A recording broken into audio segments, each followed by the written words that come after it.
Now, Mick, hopefully today I'm talking to Mick Malthouse, the person, rather than Mick Malthouse, the media person. And there's a big difference. There is. Is there? Oh, I thought they were about the same. I've spoken to people who don't know you and ask for words to describe you, and many times have said scary, mean, intimidating. Why is that?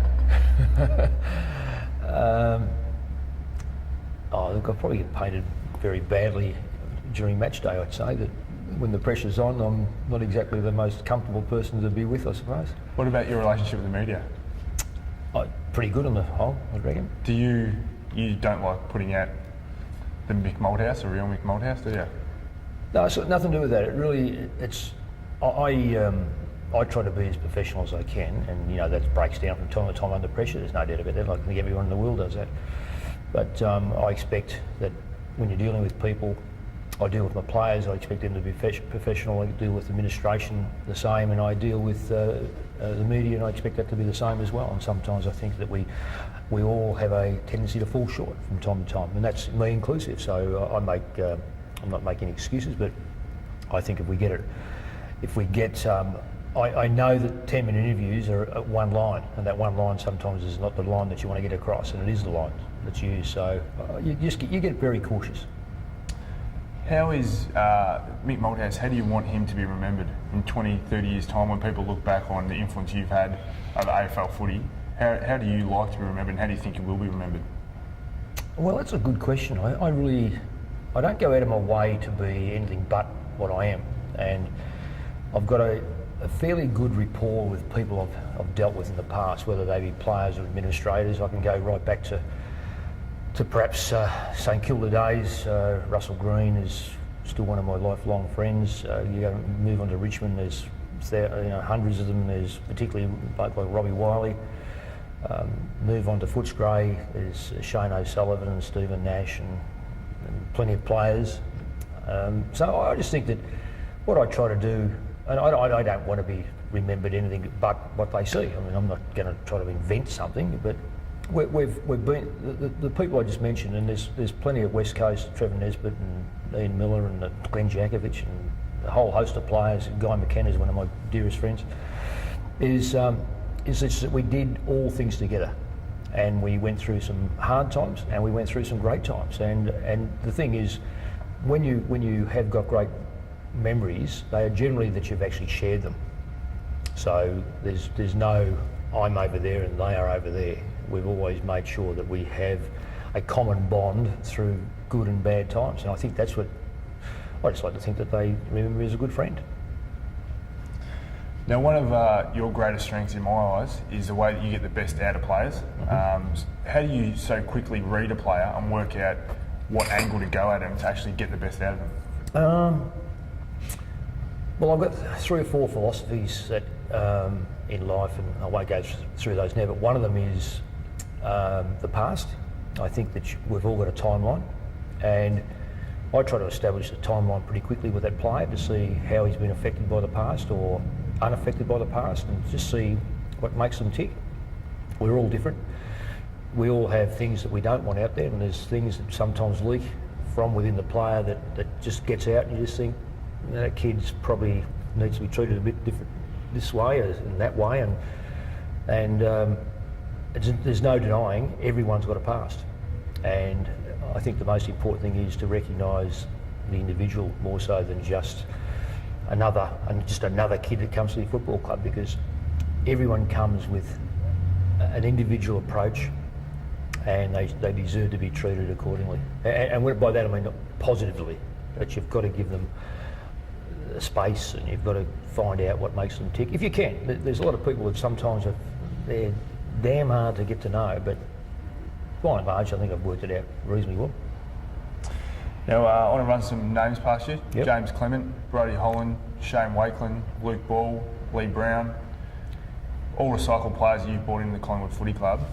How have you managed to actually turn that around for those guys who weren't probably playing their best footy at the time that you brought them into the club?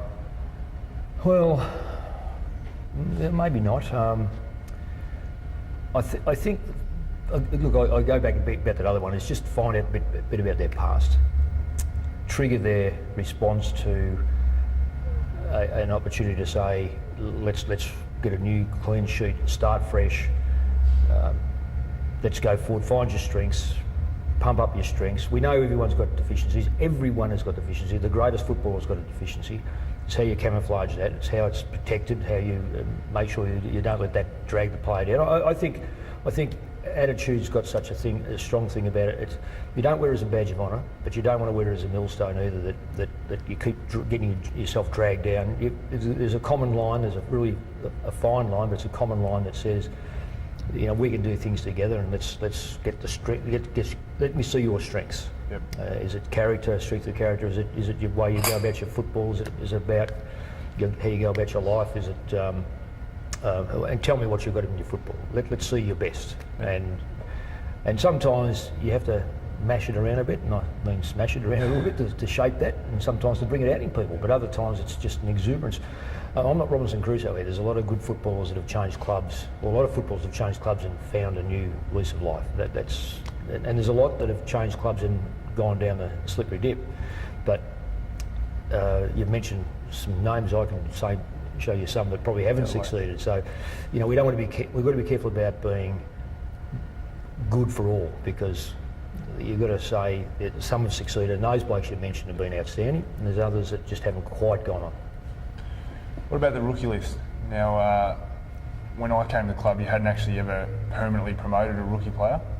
I'm proud to say I was the first one, but since then it's something you've really obviously taken on. Yeah. And I think you had 7 rookie list players in your premiership team of 2010. Yeah. What is it about the rookie list, and how do you get the best out of them? Yeah, well, that's a mindset, Mick. There's no question. We in the football industry had a bad mindset for that. I think what it was, we picked players for the senior list and we picked rookies just to top up, and we really didn't give ourselves a chance. And it's amazing when you start to preach things and you're a bit unsure about that preaching, which I was, but I kept on preaching to the coaches, get the bottom player, the last pick player, make him the best. And I used to think that this is the most ridiculous thing I've ever said, but I'll keep saying it because what it does, it makes people work hard to get that last player in. And then it dawned on me, and not long ago it dawned on me, hang on, that does work, because you've got to say that Sandlands at Fremantle is perhaps their best player, and he's a rookie. Cox, perhaps is West Coast's best player, he's a rookie. Mick Maxwell's a club captain, Kirk's a club captain, Goodwin, I think I don't know whether he's a rookie or a very late pick, was club captain. So we had this mindset change because I believe you as players changed it for us, not us. So we don't want to be patting ourselves on the back here. This is a mindset of the player group coming through, and they just showed so much, and you're a typical one of it, to say, no, I'm not going to be restrained by the word rookie. I'm going to show you what I am made of. And in the end, you take a step back and you go, hang on, why are we differentiating between a rookie player and a list player? In the end, we said, now you pick your rookies to be an add-on for your player group. And you see them come through, and we've seen some fantastic players come through, as you've indicated. Yep. Now, the state of the game as it is now, you watch a lot of football. Who's someone who you think, or a couple of people who have the biggest influence on AFL football as it is to get it to where it is today? The late Alan Schwab, Jack Hamilton. I think those people from the mid-80s had a mindset that this game's got to go somewhere different, because the financial thing in Victoria was that we're killing so many clubs. There's only 3 or 4 clubs that are really viable, and they're going to dominate it, and you can't have a competition in the world that'll survive like that. So I think it'd be fair to say, in my eyes, there would have been others, but they were outstanding pioneers of the game. And of course then it went on to Ross Oakley and to eventually the Commission. The Commission is the best thing that's been happening in football, make no mistake about it. When it was run by the club presidents, it was run in such a selfish manner that it was going to be self-destruct. When the Commission come on board and looked at football in its entirety for the betterment of the game, look where we are now. It is so much better now compared when I started. I started 40 years ago, and you couldn't believe the differences. And I reckon the major difference has been a Commission.